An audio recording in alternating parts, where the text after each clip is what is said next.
नमस्कार विद्यार्थी मित्रांनो, आज आपण इयत्ता 7वी मराठी सुलभ भारती यामधील पाठ क्रमांक 13 अदलाबदल या पाठाचा स्वाध्याय बघणार आहोत. बघूया पहिला प्रश्न. प्रश्न क्रमांक 1, खालील आकृती पूर्ण करा. या ठिकाणी दिला आहे अमृत व इसाब यांच्यामध्ये सारख्या असणाऱ्या गोष्टी. याचं उत्तर आहे या प्रकारे: कपडे, नंतर रंग, त्याचप्रमाणे आकार, नंतर एक शाळा, एक वर्ग आणि समोरासमोर. या दिलेल्या सर्व ज्या गोष्टी आहेत त्या अमृत व इसाब यांच्यामध्ये सारख्या होत्या. पुढचा प्रश्न बघणार आहोत. प्रश्न क्रमांक 2, खाली दिलेल्या वाक्यांचा योग्य घटनाक्रम लिहा. बघा, आता या ठिकाणी जी दिलेली वाक्य आहे ही वर खाली दिलेली आहे. त्यांचा योग्य घटनाक्रम आपल्याला लावायचा आहे. सुरुवातीला ही वाक्य आपण वाचून घेणार आहोत. बघा, पहिलं वाक्य आहे, एका वार्ते मुलाने एक खोडकर कल्पना सुचली. पुढचं, अमृत व इसाबने शर्टाची अदलाबदल केली. तिसरं, गावातील काही मुले निंबाच्या झाडाखाली जमली होती. पुढचं, अमृत व इसाबच्या परस्परांवरील प्रेमाची गोष्ट ऐकून सर्वजण हेलावून गेले. पुढचं, हसनभाई काय सांगत आहे ते ऐकायला शेजार पाजारच्या बायकाही तिथे जमल्या. आता या ठिकाणी ह्या जी दिलेली वाक्य आहे यांना आपल्याला योग्य घटनाक्रमानुसार लावायचं आहे. बघा, या प्रकारे त्याचं आपण उत्तर लिहिणार आहोत. याचं उत्तर आहे या प्रकारे: गावातील काही मुले निंबाच्या झाडाखाली जमली होती. दुसरं, एका व्रात्य मुलाला एक खोडकर कल्पना सुचली. तिसरं, अमृत व इसाबने शर्टाची अदलाबदल केली. चौथं, हसनभाई काय सांगत आहे ते ऐकायला शेजार पाजारच्या बायकाही तिथे जमल्या.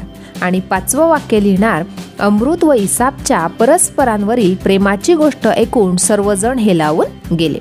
अशा प्रकारे या ठिकाणी दिलेली वाक्य आपण योग्य घटनाक्रमानुसार लावलेली आहेत. पुढचा प्रश्न बघणार आहोत. प्रश्न क्रमांक 3, पुढील वाक्यात कंसातील योग्य वाक्प्रचार लिहा. बघा, पहिलं वाक्य आहे, घरी आलेल्या पाहुण्यांना बाबांनी राहण्यासाठी टिंबटिंब. आता या ठिकाणी गड घातली आणि भुरड घातली. यातील योग्य वाक्प्रचार आपल्याला वापरायचा आहे. तर बघा, या प्रकारे आपण वापरू शकतो. घरी आलेल्या पाहुण्यांना बाबांनी राहण्यासाठी भुरड घातली. दुसरं, बाळू नवीन छत्री कोठेतरी विसरून आला हे पाहून आईचा टिंबटिंब. या ठिकाणी कंसात दिले आहे वाक्प्रचार, पारा चढला आणि कौतुक वाटले. आता बघा, छत्री जर हरवली असेल तर आईला नक्कीच राग आला असणार, म्हणजे आईचा पारा चढला. या प्रकारे तो वाक्प्रचार आपण वापरणार आहोत. याचं उत्तर आहे या प्रकारे: बाळू नवीन छत्री कोठेतरी विसरून आला हे पाहून आईचा पारा चढला.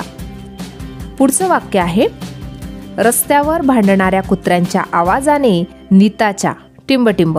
या ठिकाणी 2 वाक्प्रचार कंसामध्ये दिलेले आहे, पोटात कावडे ओरडले आणि पोटात गोळा आला.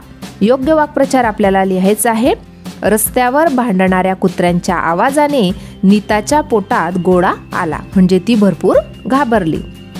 पुढचं, त्यांची करुण कहाणी ऐकून सर्वांची मने टिंबटिंब. या ठिकाणी हेलावून गेली आणि हबकून गेली होती. तर योग्य वाक्प्रचार आपण वापरलेला आहे, त्यांची करुण कहाणी ऐकून सर्वांची मने हेलावून गेली. पुढचं बघणार आहोत, खेळूया शब्दांशी. बघा, या प्रकारे अ दिला आहे, खाली दिलेल्या अ व ब गटातील शब्दांच्या योग्य जोड्या जुळवा. या ठिकाणी अ गट आणि ब गट दिलेला आहे. आपल्याला दिलेल्या गटांच्या योग्य जोड्या जुळवायच्या आहे. बघा, या प्रकारे आपण त्या जोड्या लिहू शकतो.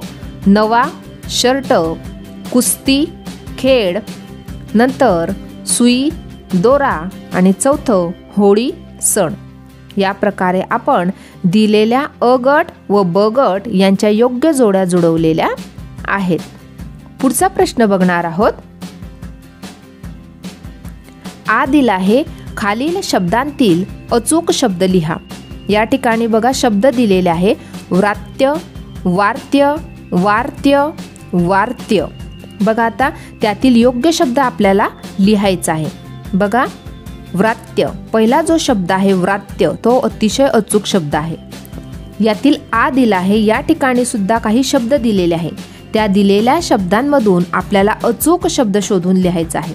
बघा आता या ठिकाणी दिलेल्या शब्दांमधून दुसरा जो शब्द आहे कल्पना तो अतिशय योग्य शब्द आहे. क नंतर ल ला प लावलेला आहे आणि ना कल्पना या प्रकारे आपण तो शब्द लिहितो. तिसरा आहे गोष्ट, गोष्ट, गोष्ट, गोष्ट या प्रकारे हे शब्द दिले आहे. त्यातील अचूक शब्द कोणता तर पहिला शब्द अतिशय अचूक शब्द आहे तो म्हणजे गोष्ट. श ला ट लावलेला आहे. पुढचं बघणार आहोत. ई दिला आहे. खालील आकृतीत वान हा प्रत्यय लावून तयार झालेले शब्द दिले आहेत. हे शब्द अभ्यासा. करी हा प्रत्यय लावून तयार होणारे शब्द पुढील रिकाम्या आकृतीसमोर लिहा. बघा आता या ठिकाणी वान हा प्रत्यय लावून धनवान, गुणवान, रूपवान आणि बलवान हे शब्द बनलेले आहेत. त्याचप्रमाणे करी हा प्रत्यय लावून तयार होणारे शब्द या प्रकारे आहेत. बघा वाटेकरी, शेतकरी, मानकरी, कष्टकरी आणि देणेकरी. बघा या ठिकाणी दिलेले हे जे सर्व शब्द आहेत त्यांना आपण करी हा प्रत्यय लावलेला आहे. वाटेकरी, शेतकरी, मानकरी, कष्टकरी आणि देणेकरी या प्रकारे हे शब्द आपण लिहिलेले आहेत. पुढचा प्रश्न बघणार आहोत. खाली काही शब्द दिले आहेत त्या शब्दांचा समानार्थी शब्द भरून कोडे पूर्ण करा. बघा आता या ठिकाणी मस्तक शब्द आहे. त्या मस्तक शब्दाचा समानार्थी शब्द आहे डोके. दुसरा शब्द आहे कचरा. कचऱ्यासाठी समानार्थी शब्द आहे केर. तिसरा शब्द आहे रात्र. त्याचा समानार्थी शब्द आहे रजनी. चौथा शब्द आहे पाणी. त्याचा समानार्थी शब्द आहे नीर. पुढचा शब्द आहे जनता. त्याचा समानार्थी शब्द आहे रयत. पुढचा शब्द आहे मुलगी. त्याचा समानार्थी शब्द आहे तनया. या प्रकारे दिलेल्या शब्दांचे समानार्थी शब्द या प्रकारे या कोड्यामध्ये आपण भरलेले आहेत. पुढचं कोडं बघणार आहोत. उद्योगी. बघा आता या ठिकाणी उद्योगी याचा विरुद्धार्थी शब्द आपल्याला लिहायचा आहे तो म्हणजे आळशी.